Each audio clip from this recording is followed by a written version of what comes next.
Hello बच्चों, हमारे YouTube channel पर आपका स्वागत है। आज हम बात करेंगे class 10th mathematics chapter 3 pair of linear equation in two variable. यह एक्सरसाइज 3.1 का पार्ट 2 वीडियो है। पार्ट 1 वीडियो में हमने क्वेश्चन नंबर 1 और 2 को सॉल्व किया था। इस वीडियो में हम क्वेश्चन नंबर 3 और 4 को सॉल्व करेंगे। चलिए देखते हैं।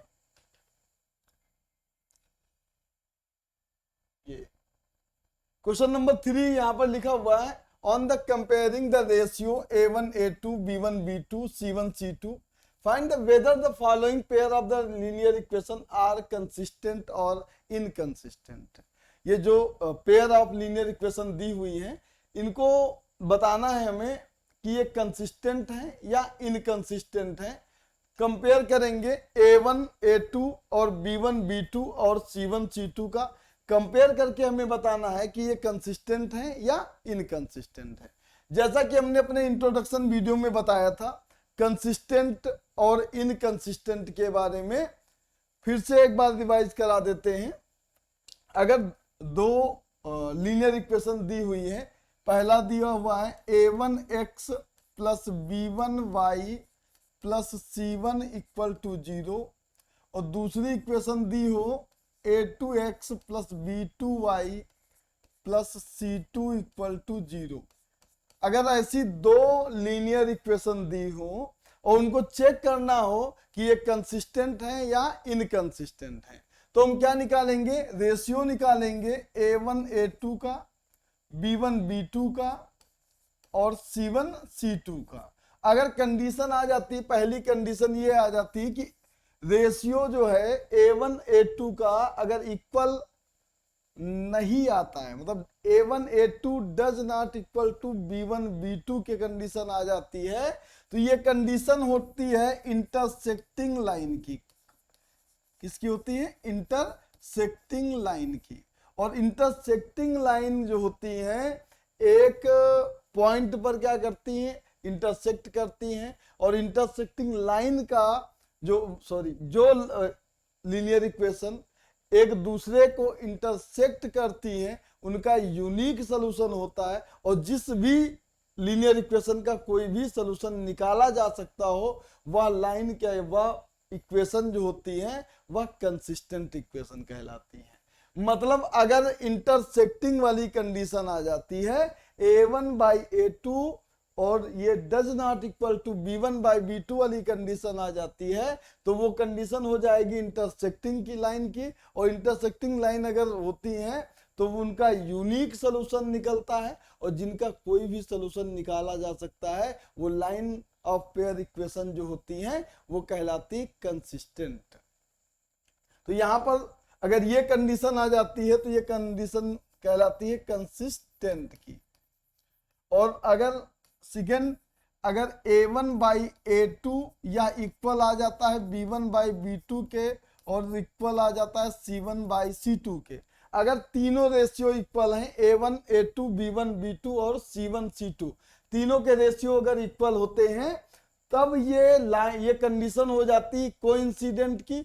कोइंसिडेंट का मतलब होता है कोई एक लाइन जो एक ही लाइन से होकर जाती हो, और एक ही लाइन से अगर कोई लाइन होके जाएगी तो उसके इनफाइनाइट नंबर ऑफ सॉल्यूशन होंगे, और जिसका सॉल्यूशन निकलता होगा उसे हम बोलेंगे कंसिस्टेंट।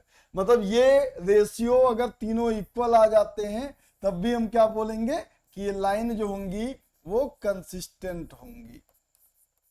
ठीक है। और थर्ड कंडीशन आती है, अगर a1 by a2 equal b1 by b2 हो जाए पर does not equal to c1 by c2 हो जाए। सिर्फ और सिर्फ इस कंडीशन में, जब रेशियो a1 a2 का इक्वल हो b1 b2 के, लेकिन इक्वल ना हो c1 और c2 के, ये एक कंडीशन ऐसी होती है जो इनकंसिस्टेंट की होती है। क्योंकि जब ये कंडीशन आती है तो हमारे जो लीनियर पेयर होते हैं वो दोनों एक पैरेलल लाइन बनाते हैं, दो पैरेलल लाइन बनाएंगे, और पैरेलल लाइन कहीं पर एक दूसरे को इंटरसेक्ट नहीं करते हैं, मतलब उनका एक भी सॉल्यूशन नहीं निकाला जा सकता। और जिनका कोई भी सॉल्यूशन नहीं निकाला जा सकता, वो होती हैं इनकंसिस्टेंट। क्या होती हैं? इनकंसिस्टेंट। तो सिर्फ जान लो, अगर रेशियो इक्वल थर्ड वाली कंडीशन आ जाती है तो थर्ड वाली कंडीशन में ही ये इनकंसिस्टेंट होगा, बाकी इन दोनों कंडीशन में आएगा कंसिस्टेंट। तो बस आपको रेशियो निकालना है। अगर a1 by a2 does not equal to b1 by b2 होता है तो हम कहेंगे कंसिस्टेंट। अगर a1 by a2 equal to b1 by b2 के आता है और equal to c1 by c2 के होता है तब भी ये कंसिस्टेंट होंगी। और अगर ये कंडीशन आ जाती a1 by a2 equal to b1 by b2 but does not equal to c1 by c2 then it will be inconsistent. Okay, अब इसी बेसिस पे, इन्हीं रेशियो के बेसिस पे हम इन इक्वेशन को बताएंगे कि कौन सी लाइन कंसिस्टेंट है और कौन सी इनकंसिस्टेंट है। चलिए अब करते हैं क्वेश्चन को।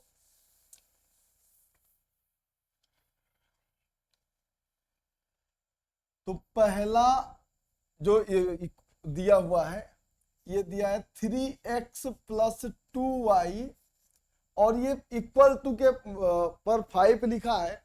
तो हमने बताया होगा आपको कि पहले इक्वेशन के इनके स्टैंडर्ड फॉर्म में लिखते हैं। इक्वेशन का स्टैंडर्ड फॉर्म होता है a1x plus b1y plus c1 equal to 0। मतलब इसके इक्वल में हमें क्या रखना होगा, 0। चाहे दूसरी इक्वेशन हो a2x plus b2y plus c2 equal to 0। तो ये लीनियर पेयर का एक स्टैंडर्ड फॉर्म होता है। हमें इन इक्वेशन को भी हमें पहले स्टैंडर्ड फॉर्म में लिखना है, उसके बाद कंपेयर करना है, a1 b1 c1 निकालना है। तो यहाँ पर प्लस इक्वल टू में 5 है, इसको इस साइड में लाएंगे तो -5 हो जाएगा, इक्वल टू 0 हो जाएगा। ये इक्वेशन नंबर 1 हो जाएगी। ऐसी दूसरी इक्वेशन जो दी है 2x minus 3y equal to 7 है, इसको लिख देंगे -7 इक्वल टू 0। ये जो दो इक्वेशन दी हुई थी इनको हमने क्या किया, इनके स्टैंडर्ड फॉर्म में लिख दिया है। अब स्टैंडर्ड फॉर्म में लिखने के बाद क्या करेंगे, हम इनकी कंपेयर करेंगे। तो पहले क्वेश्चन को आप ध्यान से देखिएगा। सारे क्वेश्चन जो 3 क्वेश्चन हो या 4 क्वेश्चन हो, टोटल वैसे ही आपको करना है। तो करना क्या है, लिखेंगे क्या, कंपेयरिंग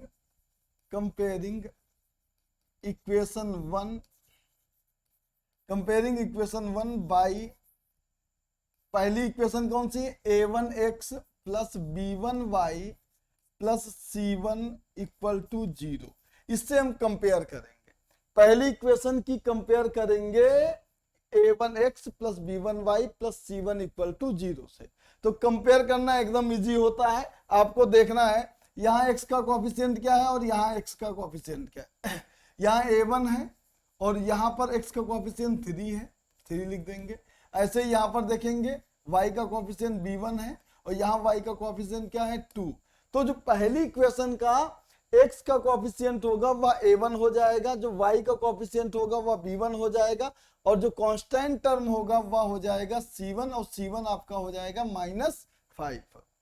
तो पहली इक्वेशन से a1 b1 c1 निकाल लिए हैं। अब दूसरी इक्वेशन की कंपेयर करेंगे इससे। तो यहां लिखेंगे comparing equation 2 by a2x plus b2y plus c2 equal to 0। अब सेकेंड इक्वेशन की कंपेयर करेंगे a2x plus b2y plus c2 equal to 0 से। एकदम वही काम करना है आपको। यहाँ पर जो x का कोफिशिएंट है वह a2 के इक्वल हो जाएगा, तो ये हो जाएगा 2। और जो y का कोफिशिएंट है वह b2 के इक्वल हो जाएगा, तो b2 आ जाएगा -3 और कांस्टेंट टर्म हो जाएगा c2 के इक्वल, ये आ जाएगा -7। अब हमें a1 b1 c1 और a2 b2 c2 तीनों मिल चुके हैं। अब इनका हम निकालेंगे रेशियो। तो निकाल लेते हैं रेशियो। a1 बाई a2 करते हैं। a1 की वैल्यू 3 है और a2 की वैल्यू है 2। चलो एक a1 बाई a2 आ गया 3/2।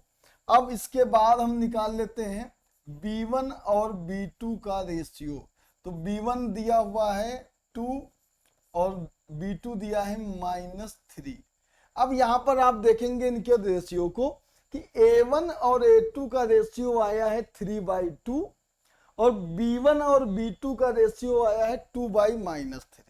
ये दोनों आपस में इक्वल नहीं है, ये दोनों आपस में इक्वल नहीं है। तो इसके बाद हम लिख देंगे since A1 by A2 does not equal to B1 by B2 के, ये A1 और A2 का जो रेशियो है, क्योंकि A1 और A2 का रेशियो आया है 3/2, B1 और B2 का रेशियो आया है 2/-3, तो ये दोनों इक्वल नहीं है। इक्वल का मतलब होता कि अगर A1 by A2 3/2 आया है तो B1 by B2 भी 3/2 आता, तब ये इक्वल होते। लेकिन ये दोनों वैल्यू अलग अलग है, मतलब ये दोनों इक्वल नहीं है। और जब दोनों का रेशियो इक्वल नहीं होता है तो ये कंडीशन होती है कंसिस्टेंट की। तो यहां लिख देंगे देयरफॉर लाइन्स आर कंसिस्टेंट।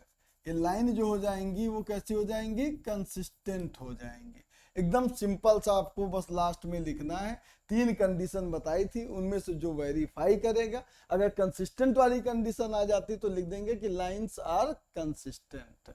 ठीक है, अब या लिख सकते हैं लीनियर इक्वेशन आर कंसिस्टेंट। ठीक है, अब सेकेंड पार्ट को करते हैं। सेकेंड पार्ट में दिया है 2x - 3y, इसको भी इसके स्टैंडर्ड फॉर्म में लिखेंगे। यहां पर आप देखेंगे इक्वल टू 8 दिया हुआ है, इस 8 को उधर ले आएंगे तो ये हो जाएगा -8। ये इक्वेशन का स्टैंडर्ड फॉर्म हो गया, इसको इक्वेशन नंबर 1 दे देंगे। दूसरा दिया है 4x - 6y, और 9 को उधर लाएंगे तो -9 = 0 हो जाएगा। 2 इक्वेशन आ गई। मैंने कहा था ना, आप क्वेश्चन नंबर 1 को अच्छे से समझ लो। क्वेश्चन उसके बाद जितने भी पार्ट होंगे सारे एक जैसे ही हैं। इक्वेशन का स्टैंडर्ड फॉर्म आ गया है, इसके बाद हम कंपेयर इन्हीं से करेंगे। लेकिन अब इस बार मैं ये नहीं लिखूंगा, मैं डायरेक्ट लिख दूंगा फ्रॉम इक्वेशन 1।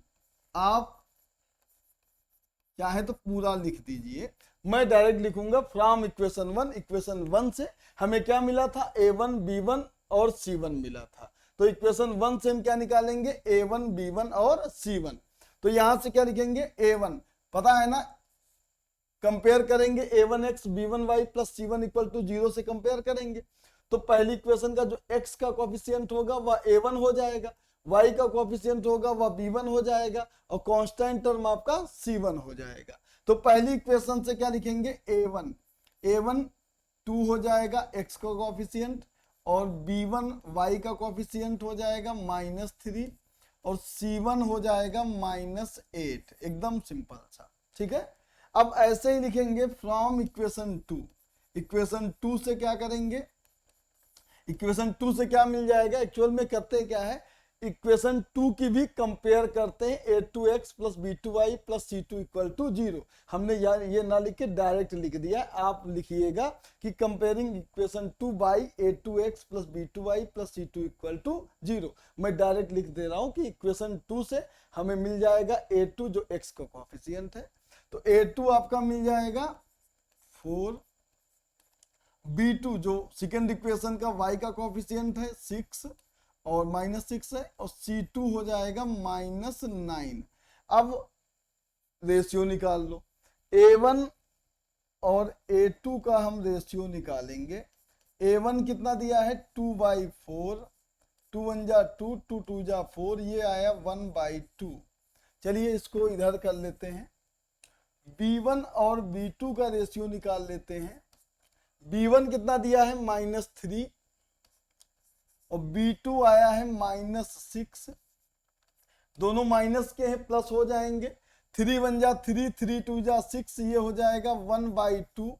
C1 और C2 का भी रेशियो निकाल लेंगे। जब A1 और A2 दोनों के रेशियो एक जैसे हो जाए, जैसे देखो A1 और A2 का रेशियो आया 1/2, और B1 और B2 का रेशियो भी आया है 1/2। दोनों इक्वल आए हैं तो C1 और C2 का भी रेशियो निकाल लेते हैं। तो C1 का वैल्यू है -8 और C2 है -9। ये दोनों कट जाएंगे, आ जाएगा 8/9।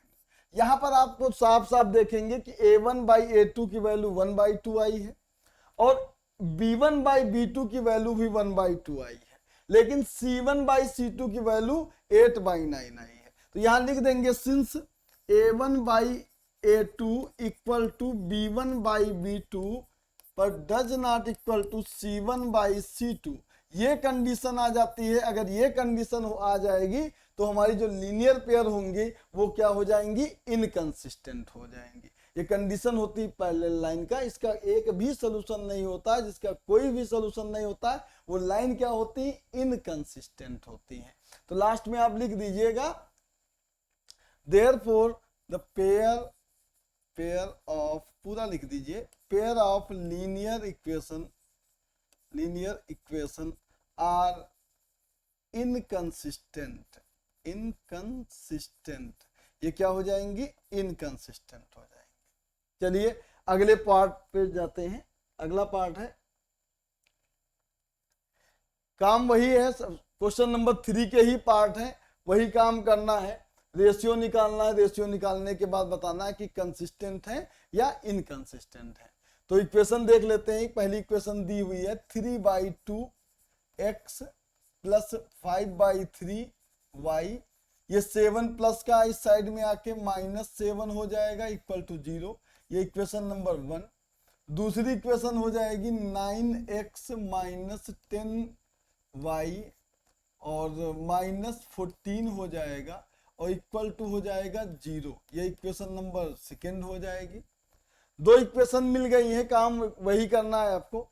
पहली इक्वेशन की कंपेयर करना है a1x plus b1y plus c1 से, और दूसरी की a2x plus b2y plus c2 से। तो लिख देते हैं, चलो लिख देते हैं पूरा।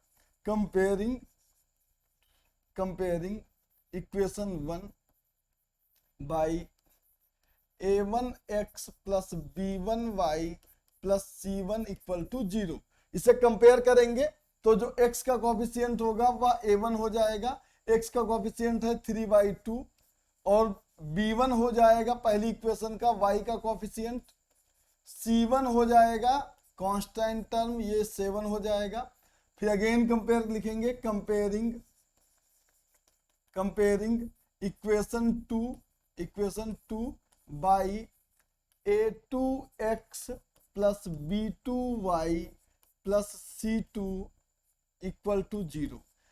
पहली की कंपेयर कर दिए a1x plus b1y plus c1 से, दूसरी की कंपेयर करेंगे a2x plus b2y plus c2 से। तो यहां से a2 क्या आ जाएगा, a2 आ जाएगा दूसरी इक्वेशन का x का कोफिशिएंट, ये हो जाएगा 9, और b2 हो जाएगा -10, और c2 आ जाएगा -14। सारी चीजें पता हो गई हैं। अब इनका हम रेशियो निकाल लेते हैं। a1 बाई a2 निकालेंगे। a1 कितना दिया है, a1 दिया है 3/2, और a2 दिया है 9, ऐसे सिंगल लिखा है, अपान में 1 लगा देंगे। मल्टीप्लाई होता है 1 का 3 से, 9 का 2 से, तो 9 3 1 जा 3 हो जाएगा, 9 2 जा 18 हो जाएगा, 3 1 जा 3, 3 6 जा 18, ये आ जाएगा 1/6। अब हम b1 और b2 का रेशियो निकाल लेंगे। b1 दिया हुआ है 5/3 और b2 दिया है 10 माइनस का, तो अपान में 1 लिख देंगे। ऐसे इसका भी मल्टीप्लाई हो जाएगा, ये हो जाएगा 5 1 जा 5 और 3 10 जा 30 हो जाएगा, 5 1 जा 5, 5 6 जा 30, ये आया है -1/6। a1 a2 का रेशियो आया 1/6 और b1 b2 का रेशियो आया है -1/6। एक प्लस में दिया है, दूसरा माइनस में दिया है।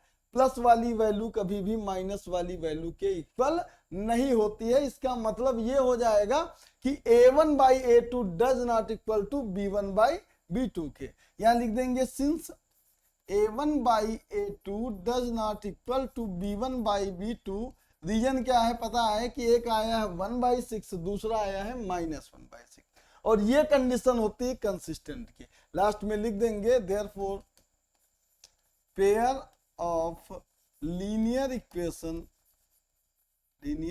इक्वेशन आर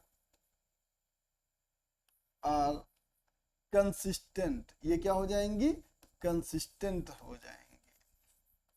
बस इस तरह इसका थर्ड पार्ट भी हो गया कंप्लीट। चलिए फोर्थ पार्ट पर चलते हैं। सारे पार्ट एक ही जैसे हैं, फोर्थ पार्ट में भी एकदम वही काम करना है, इसलिए ज्यादा हम डीप में ना जाके डायरेक्ट करेंगे, ठीक है। चलिए थर्ड पार्ट जो फोर्थ पार्ट है यहाँ पर लिखा है 5x माइनस 3y, 11 प्लस का है माइनस 11 हो जाएगा इक्वल टू 0, इक्वेशन 1 लेट करेंगे। दूसरा आपका दिया है माइनस 10x प्लस 6y, ये माइनस 22 है, इस साइड में जाके प्लस 22 हो जाएगा इक्वल टू 0, इक्वेशन नंबर 2 हो जाएगी। दो इक्वेशन मिल गई हैं, पहली वही काम करना है, कंपेयर कर देना है। तो लिख देते हैं फ्रॉम इक्वेशन 1, अब इस बार डायरेक्ट करेंगे। फ्रॉम इक्वेशन 1 a1 x का कोएफिशिएंट 5, b1 आपका आ जाएगा -3 और c1 हो जाएगा -11। ऐसे ही लिख देंगे फ्रॉम इक्वेशन 2, इक्वेशन 2 से क्या हो जाएगा a2 जो x का कोएफिशिएंट है वो आ जाएगा -10, b2 आ जाएगा 6 और c2 हो जाएगा 22। अब इसके बाद हम रेशियो निकाल लेंगे a1 बाई a2। a1 कितना दिया है 5 बाई -10, ये कट जाएगा, 5 1 जा 5, 5 2 जा 10, ये आ जाएगा -1/2। इसके बाद हम निकाल लेते हैं b1 और b2 का रेशियो। b1 और b2 का रेशियो निकालते हैं। b1 दिया है -3 और ये दिया है 6, तो ये भी कट जाएगा, 3 1 जा 3, 3 2 जा 6, ये आ जाएगा -1/2। दो रेशियो निकालनी है, दोनों इक्वल आ गए हैं, तीसरे की भी निकालने की जरूरत है। तो C1 और C2 का भी रेशियो निकाल लेते हैं, देखते हैं क्या आता है। C1 आया है -11 और C2 आया है 22, ये भी कट जाएगा, 1 2, 11 1 जा 11, 11 2 जा 22, ये आ जाएगा -1/2। अब यहाँ पर आपने देखा कि तीनों रेशियो इक्वल आ गए, a1 by a2 -1/2, b1 by b2 -1/2 और c1 बाई c2 -1/2। लिख देंगे since a1 by a2 equal to b1 by b2, ये इक्वल टू है c1 बाई c2, और ये कंडीशन होती है कोलिनियर की। कोलिनियर भी क्या होती है, कंसिस्टेंट होती है। तो यहां पर लिख देंगे therefore linear pair of equation are consistent. Consistent, ये क्या हो जाएंगी, कंसिस्टेंट हो जाएंगी। ये फोर्थ पार्ट भी हो गया इसका कंप्लीट। ऐसे ही इसके फिफ्थ पार्ट को करते हैं, चलिए चलते हैं। एकदम वैसा ही है, ये दिया हुआ है 4/3 x प्लस 2y, 8 को उधर लेके आएंगे तो -8 इक्वल टू 0, इक्वेशन नंबर 1।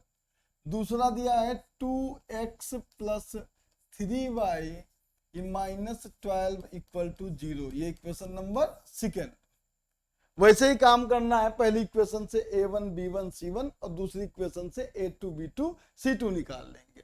तो यहां लिखेंगे क्या, from equation 1, from equation 1, equation 1 से a1 आ जाएगा x का कोएफिशिएंट 4/3, b1 आ जाएगा 2 और c1 आ जाएगा -8, और फिर लिखेंगे फ्रॉम इक्वेशन 2, इक्वेशन 2 से क्या हो जाएगा, a2 आ जाएगा 2 और b2 आ जाएगा 3 और c2 आ जाएगा -12।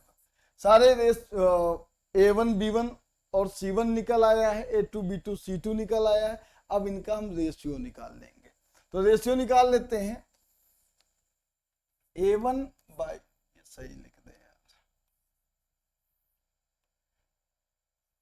a1 by a2, a1 by a2, a1 की वैल्यू दिया है 4/3 और a2 की वैल्यू दिया है सिर्फ 2, इसके अपान में लिख देंगे 1, इसका इससे मल्टीप्लाई, इसका इससे, तो हो जाएगा 4 1 जा 4, 3 2 जा 6, ये कट जाएगा, 2 2 जा 4, 2 3 जा 6 और ये आ जाएगा 2/3। अब निकालेंगे b1 और b2 का रेशियो। b1 कितना दिया है, 2 दिया है, ये 3, ये खुद ही पहले से दिया हुआ, चुपचाप लिख देंगे। C1 और C2 का रेशियो निकाल लेंगे। C1 दिया है -8 और C2 दिया है -12। ये कट जाएगा 4 और 4 से कट जाएगा, क्योंकि 4 की टेबल में आता है 4 2 जा 8, 4 3 जा 12, ये प्लस ये इनका भी रेशियो 2/3। अब यहाँ पर आपने देखा तीनों रेशियो इक्वल हैं। A1 A2 का रेशियो 2/3, B1 B2 का रेशियो 2/3 और C1 C2 का भी रेशियो 2/3 आया।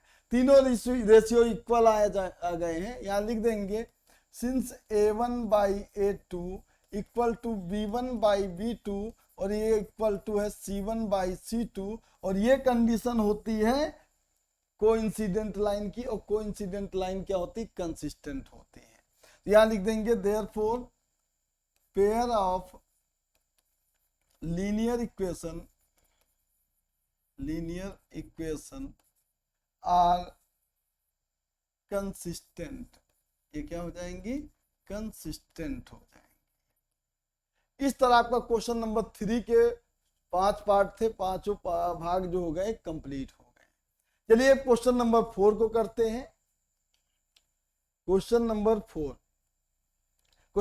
4 को आप देखेंगे, यहां पर लिखा है which of the following pair of the linear equation are consistent inconsistent.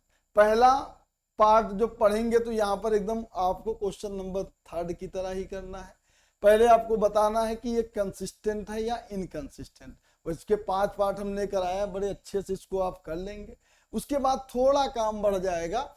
If consistent, अगर कंसिस्टेंट है, ऑब्टेन्ड सॉल्यूशन बाय ग्राफिकली। उसके बाद हमें क्या करना है? अगर लाइन क्या है?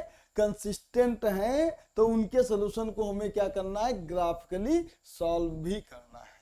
ठीक है, चलिए पहले हम चेक कर लेते हैं। पहले छोटा कर लेते हैं थोड़ा इसको, ये ऐसे ऊपर आ जाए, दिखाई।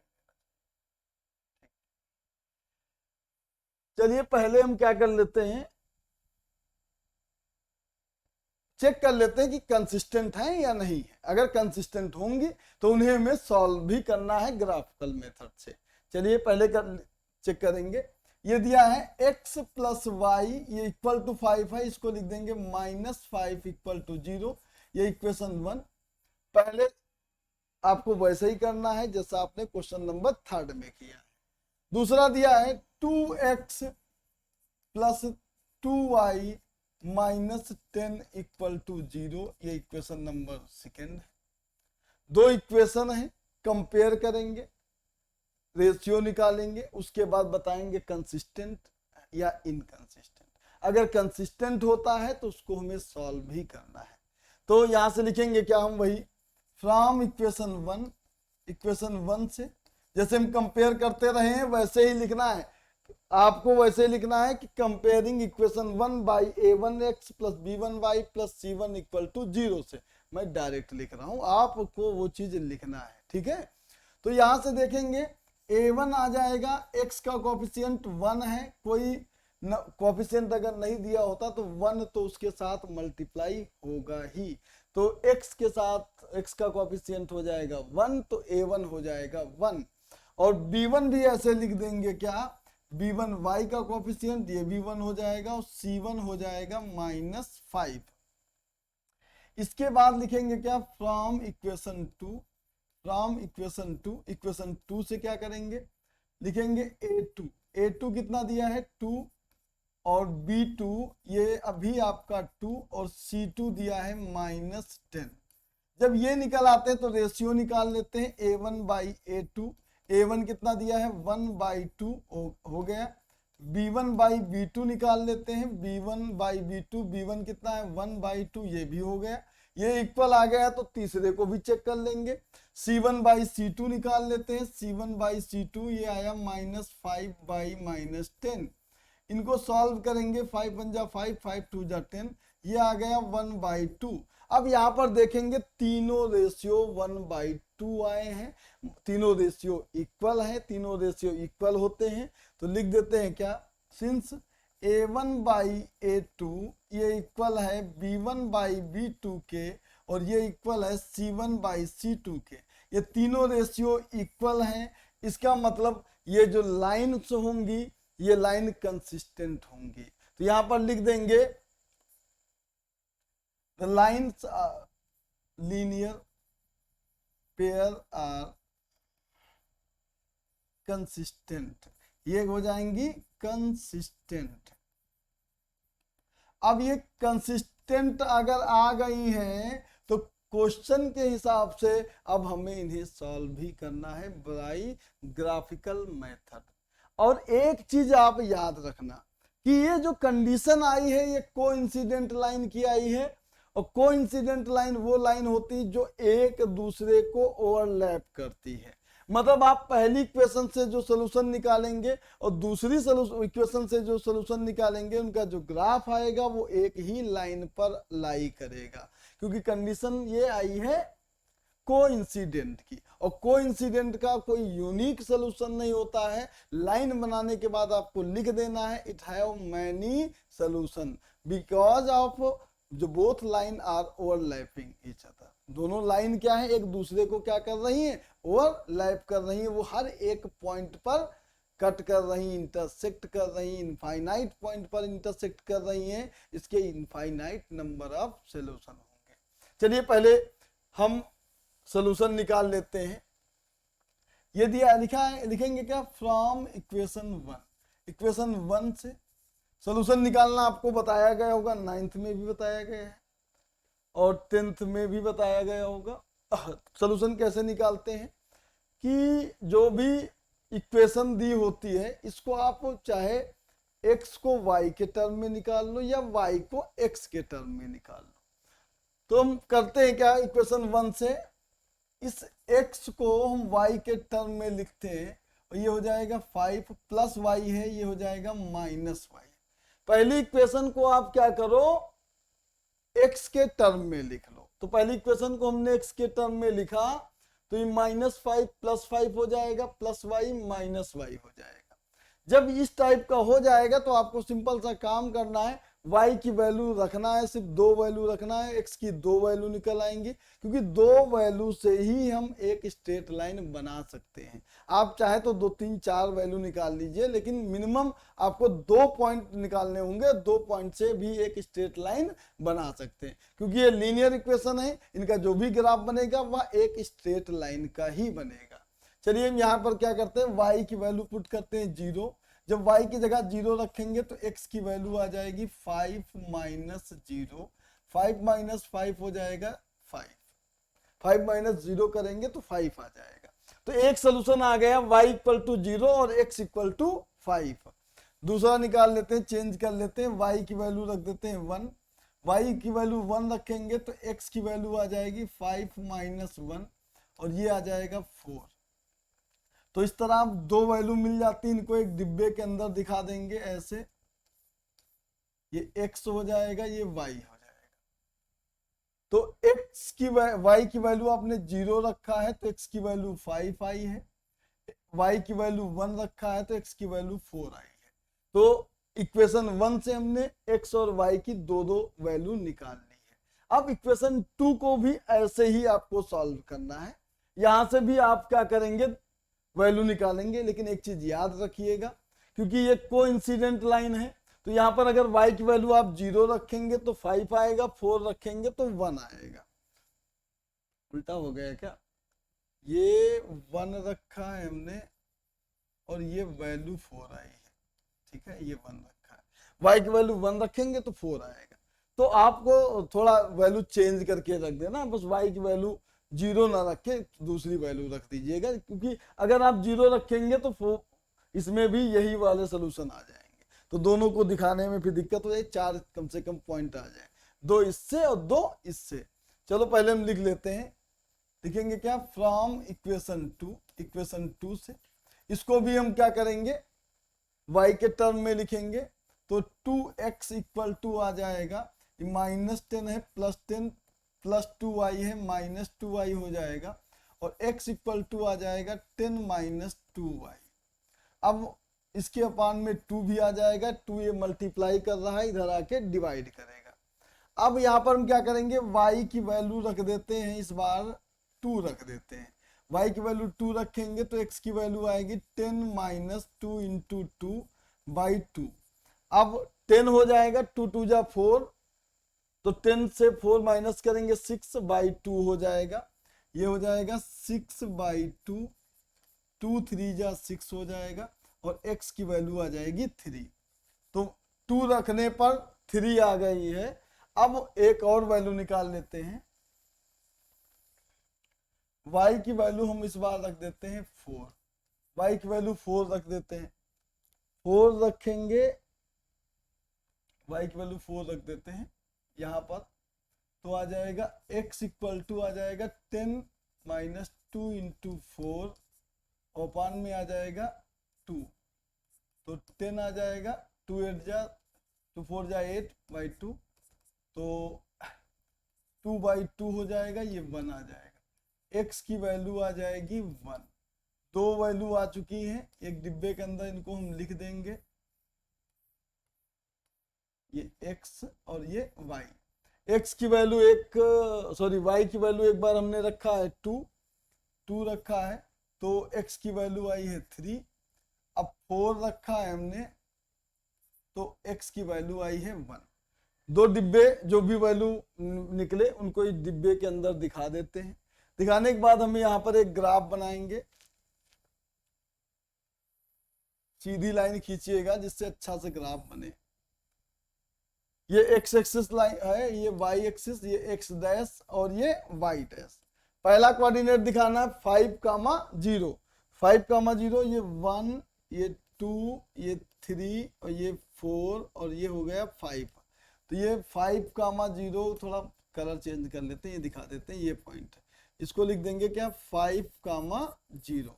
एक पॉइंट ये हो गया।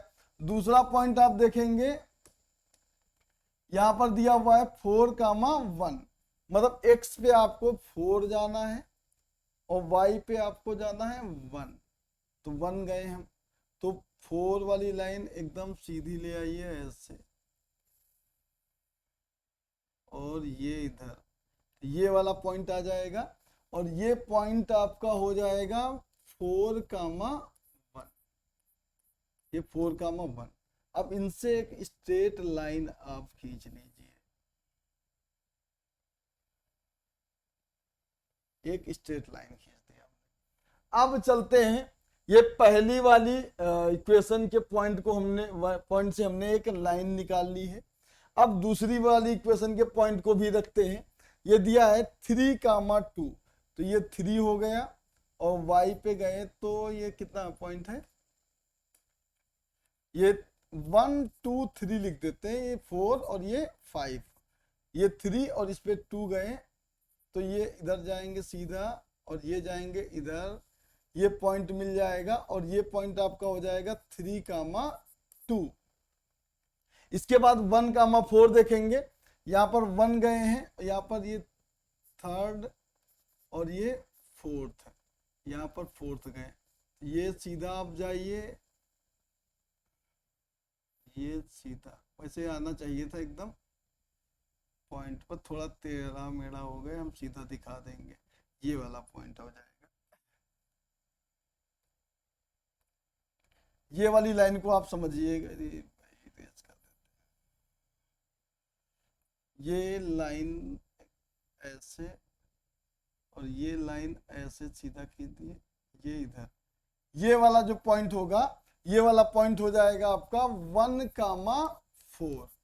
तो आप देखें कि दोनों पहली वाली लाइन के जो पॉइंट थे 4, 1, 5, 0 और दूसरी वाली लाइन के जो पॉइंट थे 3, 2 और 1, 4, ये इसी लाइन पर ही आए हैं।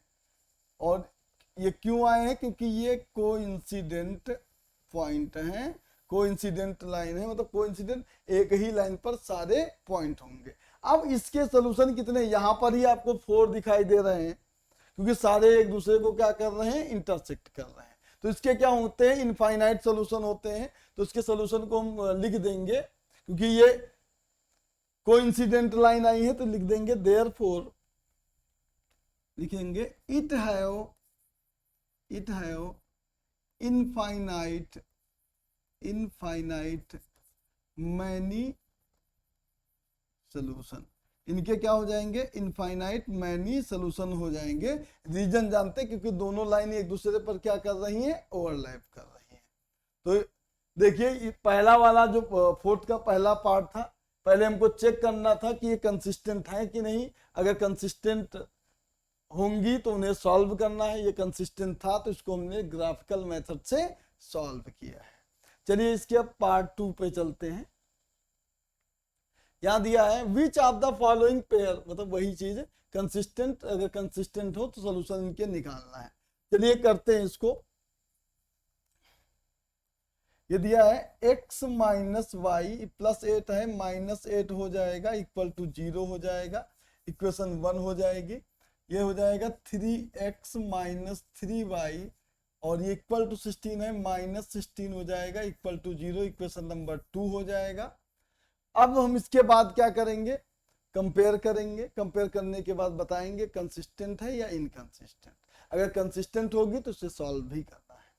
चलिए देखते हैं, लिखेंगे क्या, फ्रॉम इक्वेशन 1, इक्वेशन 1 से क्या हो जाएगा, a1 1 आ जाएगा, b1 आपका -1 आ जाएगा, c1 आ जाएगा -8 और लिखेंगे क्या, फ्रॉम इक्वेशन 2, इक्वेशन 2 से a2 आ जाएगा 3, b2 आ जाएगा -3 और c2 हो जाएगा -16।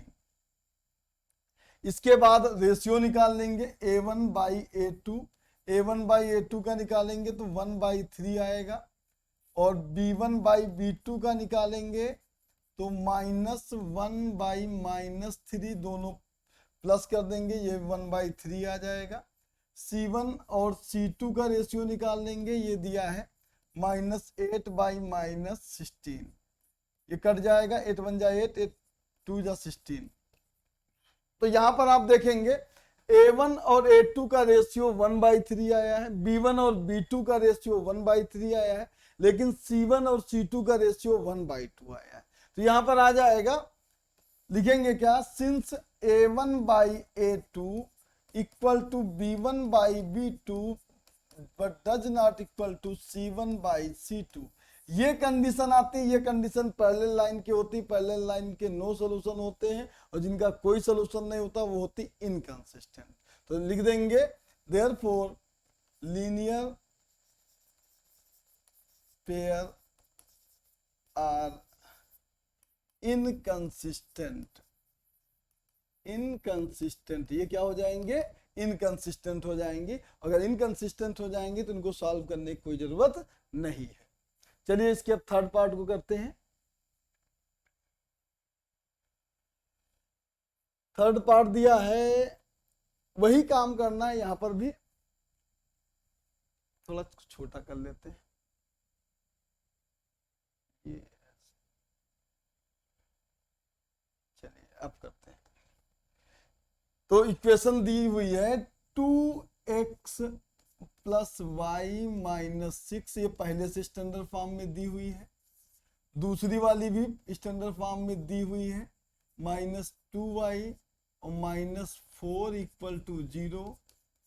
अब वही काम करना, लिखेंगे क्या, फ्रॉम इक्वेशन 1, इक्वेशन 1 से क्या हो जाएगा, a1 इक्वल टू हो जाएगा 2, b1 जो y का कोफिशिएंट यहाँ पर 1 होगा, c1 कांस्टेंट -6 है। फिर लिखेंगे फ्रॉम इक्वेशन 2, इक्वेशन 2 से a2 इक्वल टू 4 आ जाएगा, b2 इक्वल टू -2 आ जाएगा और c2 आ जाएगा -4। सारे को वो निकल आए हैं। अब इनके बाद इनका रेशियो निकाल लेते हैं। यहाँ लिखेंगे a1 by a2, a1 by a2 लिखेंगे तो 2/4 आया है, 2 1 जा 2, 2 2 जा 4, ये आ जाएगा 1/2। अब b1 और b2 का रेशियो निकाल लेते हैं, तो b1 और b2, b1 कितना 1 और ये -2। अब यहाँ पर देखेंगे a1 बाई a2 आया है 1/2 और b1 बाई b2 आया है -1/2, मतलब ये दोनों वैल्यू इक्वल नहीं है। तो यहाँ पर लिख देंगे since a1 by a2 does not equal to b1 by b2, ये एक दूसरे के इक्वल नहीं है। अगर ये एक दूसरे के इक्वल नहीं है तो इन्हें हमें सॉल्व करना है बाय ग्राफिकल मेथड। तो अब हम लिखेंगे क्या, वही काम कर, यहां पर लिख देना कि लाइंस क्या हो जाएंगी, कंसिस्टेंट हो जाएंगी। और ये कंसिस्टेंट हो जाएंगे तो इन्हें हमें सॉल्व भी करना है बाय ग्राफिकल मेथड। अब क्या लिखेंगे, फ्रॉम इक्वेशन 1, इक्वेशन 1 से, फ्रॉम इक्वेशन 1, इक्वेशन 1 क्या दिया है, जो भी इक्वेशन दी है इसको पहले हम क्या करेंगे, x या y के टर्म में लिख लेंगे, लिखने के बाद हम वैल्यू निकालेंगे। यहाँ पर y का कोई कोएफिशिएंट नहीं दिया लेकिन x का दिया हुआ, इसलिए हम x को इधर लेके जाएंगे। तो पहली इक्वेशन से देखेंगे y हम इसी साइड लिख लेते हैं, x और बाकी सभी को इधर भेजेंगे। तो -6 है +6 हो जाएगा, 2x है ये -2x हो जाएगा। ये इक्वेशन आ गई। अब यहां पर क्या करेंगे, x की वैल्यू रख देंगे 0, x की वैल्यू 0 रखेंगे तो y की वैल्यू आ जाएगी 6 - 2 × 0 और ये हो जाएगा 6। क्योंकि आपको पता है 2 का 0 से मल्टीप्लाई करेंगे 0 आ जाएगा, 6 से 0 माइनस करेंगे 6 आएगा। एक सोल्यूशन निकल आया है। अब दूसरा निकाल लेते हैं, x की वैल्यू रख देते हैं 1, x की वैल्यू 1 रखेंगे तो y की वैल्यू आ जाएगी 6 - 2 × 1, तो हो जाएगा 6 - 2 = 2, ये आ जाएगा 4, y की वैल्यू आ गई 4। और दो वैल्यू आ गई है, एक x की वैल्यू हमने 0 रखा तो y की वैल्यू 6 आई है, x की वैल्यू 1 रखा तो y की वैल्यू 4 आई है। इनका एक छोटा सा डिब्बा बना लेंगे ऐसे करके, यहाँ x यहाँ y, x की वैल्यू इस बार रखा है 0 रखा है तो y की वैल्यू 6 आई है, 1 रखा है तो y की वैल्यू 4 आई है। चलिए सेकेंड इक्वेशन को देख लेते हैं। सेकेंड इक्वेशन को भी हम x को y के टर्म में ही लिख लेते हैं या y को x के टर्म में लिखेंगे। तो यहाँ पर दिया है, यहाँ पर 4x प्लस का है, y को इधर भेज देते हैं तो 4x = आ जाएगा -2y है, इधर आके +2y हो जाएगा और +4 हो जाएगा। तो यहाँ से x की वैल्यू आ जाएगी 2y + 4 और इसके पान में आ जाएगा 4। अब यहाँ पर हम क्या करेंगे, y की वैल्यू को रखेंगे और x की वैल्यू निकालेंगे। चलिए रखते हैं, y की वैल्यू हम रख देते हैं, पहला y की वैल्यू रख देते हैं 1 नहीं रखते हैं 0 रख देते हैं। तो x की वैल्यू आ जाएगी 2 का 0 से मल्टीप्लाई करेंगे 0 हो जाएगा +4/4, 4/4 करेंगे 1 आ जाएगा, x की वैल्यू आ जाएगी 1।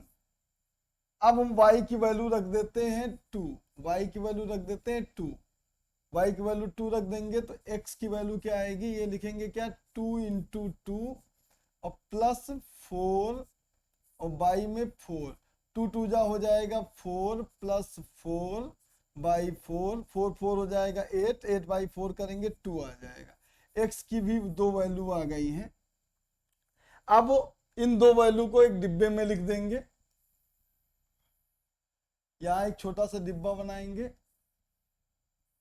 दूसरी जो दो वैल्यू निकाला, पहली x और y लिखेंगे, y की वैल्यू आपने 0 रखा है, x की वैल्यू आई है 1, दोबारा 2 रखा है तो आई है 2। अब दो डिब्बे से, दो इक्वेशन से दो सॉल्यूशन मिल गए हैं। इनको हम क्या करेंगे, ग्राफ पेपर पर प्लॉट करेंगे, जहां पर दोनों लाइन एक दूसरे को इंटरसेक्ट करेंगी, वही इसका यूनिक सॉल्यूशन हो जाएगा। चलिए बनाते हैं इसका ग्राफ, एकदम सीधा ग्राफ बनाते हैं, एकदम सीधी लाइन एक इधर ऐसे।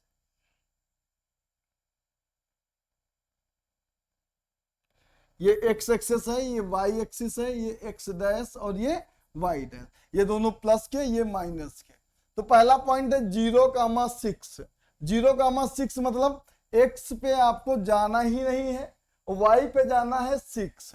तो ये 1 2 3 4 5 6, ये आ गया 0,6।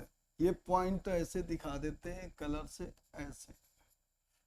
और उसके बाद दूसरा पॉइंट देखते हैं 1,4, x पे आपको 1 जाना है, ये 1 गए हैं, चलो लिख देते हैं 1 2 3 4 5 और 6। 1,4 x पे 1 और y पे 4 जाना है आपको। तो x पे 1 गए, y पे 4, ये लगभग आ जाएगा आपका यहाँ पर, यहाँ मिलेगा, ये वाला पॉइंट हो जाएगा। इस पॉइंट को भी ब्लू से दिखा देते हैं ये। और यहां से आप क्या करेंगे, एक लाइन खींच देंगे। देखो ग्राफ पेपर पर बनाओगे एकदम बढ़िया इक्वेशन बन जाएगी। इस पे हो सकता है गलत हो जाए, क्योंकि इस पे हम अंदाजे से ही बना रहे हैं, ठीक है। अब दूसरा 1,0, 1,0 ये पॉइंट ही रहेगा। x पे 1 जाना है, y पर 0, तो 1,0 हो जाएगा। दूसरा पॉइंट कहां पर आएगा, 2,2, ये आप 2 गए और y पर भी 2 गए, तो यहां पर ऐसे जाएंगे और ये ऐसे जाएंगे, ये पॉइंट मिल जाएगा। चलिए दिखा देते हैं। एक पॉइंट 1,0 ये और 2,2 ये वाला पॉइंट, इन दोनों पॉइंट से एक दूसरी लाइन खींच देंगे जो इससे होके जाती है। यहां पर देखेंगे कि दोनों लाइन, ये पहली वाली इक्वेशन की लाइन जो यह थी और ये दूसरी वाली इक्वेशन की लाइन थी, ये दोनों एक दूसरे को एक इस पॉइंट पर कट कर रहे हैं। ये पॉइंट इसके कोऑर्डिनेट हैं 2,2, ये 2,2 पे दोनों एक दूसरे को इंटरसेक्ट कर रहे हैं। तो यहां पर लिख देंगे कि बोथ लाइंस आर, यहां लिख देते हैं both lines are, सही चल नहीं रहा, both lines are intersecting each other at 2,2। ये 2,2 पर दोनों लाइन एक दूसरे पर इंटरसेक्ट कर रही हैं, तो जो जहां पर ये दोनों को इंटरसेक्ट करती हैं वो इसके कोऑर्डिनेट हो जाएंगे 2,2। और यहाँ पर x जो होता है एब्सेसा, इसको x मान लेते हैं, ऑर्डिनेट को y मान लेते हैं। तो यहाँ पर हो जाएगा देयरफॉर x इक्वल टू 2 हो जाएगा और y की वैल्यू जो हो जाएगी ये भी हो जाएगी 2। यही इसका क्या हो जाएगा, सोल्यूशन हो जाएगा। इस तरह हम ग्राफिकल मेथड से कोई भी सोल्यूशन को निकालते हैं। पहली इक्वेशन से 2 वैल्यू निकालते हैं, उससे एक ग्राफ प्लॉट करते हैं। दूसरी इक्वेशन से 2 वैल्यू निकालते हैं, उससे एक लाइन बनाते हैं। जहां पर दोनों लाइन एक दूसरे को इंटरसेक्ट करती है वही इनके क्या हो जाते हैं, सोल्यूशन हो जाता है। तो यहाँ पर 2,2 पर इंटरसेक्ट कर रही थी, तो x इक्वल टू 2 और y इक्वल टू 2 आ गया है। इस तरह इसका क्वेश्चन नंबर 4 का थर्ड पार्ट भी हो गया है कंप्लीट। चलिए इसके फोर्थ पार्ट को करते हैं। ये दिया हुआ है 2x minus 2y minus 2 equal to 0, ये इक्वेशन नंबर 1। दूसरा दिया है 4x minus 4y minus 5 equal to 0, ये इक्वेशन 2। यहां लिख देंगे फ्रॉम इक्वेशन 1 से a1 आ जाएगा 2 जो x का कोफिशिएंट है, b1 y का कोफिशिएंट -2 और c1 आ जाएगा -2। फिर लिखेंगे फ्रॉम इक्वेशन 2। सेकेंड इक्वेशन से देखेंगे a2 आ जाएगा, a2 x का कोफिशिएंट 4 और b2 आ जाएगा -4 और c2 आ जाएगा -5। जब ये निकल आए हैं तो इनका रेशियो निकाल लेते हैं। a1/a2 आ जाएगा 2/4, 2 1 जा 2, 2 2 जा 4 और ये आ जाएगा, ये 1 लिख दो, 1/2। b1 और b2 निकाल लेते हैं। b1 कितना दिया है -2, b2 दिया है -4, ये -2 बाई -4 हो जाएगा, 2 1 जा 2, 2 2 जा 4, ये आ जाएगा 1/2। अब निकाल लेते हैं c1 बाई c2, c1 दिया है -2, ये नीचे -5, ये आ जाएगा 2/5। और ये कंडीशन में देखेंगे यहाँ पर a1 a2 का रेशियो 1/2 आया है, b1 b2 का रेशियो 1/2 आया है, लेकिन c1 c2 का रेशियो आया है 2/5। दो रेशियो इक्वल, तीसरा इक्वल नहीं है। यहां लिख देंगे since a1 by a2 equal to b1 by b2 but does not equal to c1 by c2, और ये कंडीशन होती है इनकंसिस्टेंट की। यहाँ लिख देंगे ये क्या हो जाएगी, इनकंसिस्टेंट हो जाएंगी। अगर ये इनकंसिस्टेंट हो जाएंगे लीनियर पेयर तो इन्हें सॉल्व करने की कोई जरूरत नहीं है, क्योंकि हमें सॉल्व उन्हीं को करना था जो कंसिस्टेंट होती हैं। यहाँ पर इनके रेशियो 2 के इक्वल आते, तीसरा इक्वल नहीं आता, ये पैरेलल वाली कंडीशन होती। इसके एक भी सोल्यूशन नहीं होते, इसलिए एक लाइन क्या हो जाएंगी, इनकंसिस्टेंट। इस तरह आपका क्वेश्चन नंबर 4 हो गया कंप्लीट। बाकी के वीडियो जो है अगले बाकी के जो क्वेश्चन होंगे वो अगले वीडियो में प्रोवाइड किए जाएंगे। तब तक के लिए थैंक यू।